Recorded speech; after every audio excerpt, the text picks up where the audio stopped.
আসসালামু আলাইকুম। চলে আসছি নারায়ণগঞ্জ চাষারা।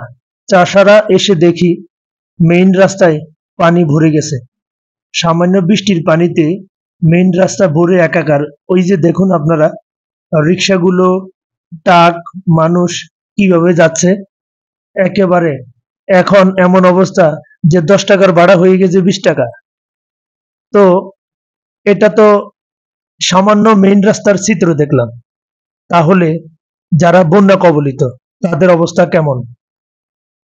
পানি এসে কয়েকটা জেলায় বৃষ্টিতে, টানা কয়েকদিনের বৃষ্টিতে পানি এসে ভরে এমন অবস্থা, পুকুর, ঘাট, রাস্তা সবকিছু পানিতে ডুবে গেছে।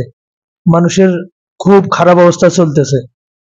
হে আল্লাহ, এই খারাপ অবস্থা থেকে রব্বুল আলামিন আমাদের মুসলিম ভাই বোনদের হেফাজত করুন, যাতে সবাই নিরাপদে ভালোভাবে থাকতে পারে।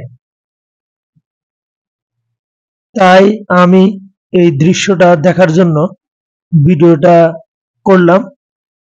তো আমি দেখতেছি অনেক বেশি খারাপ অবস্থা।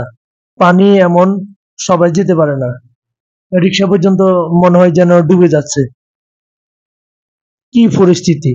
আল্লাহু আকবার।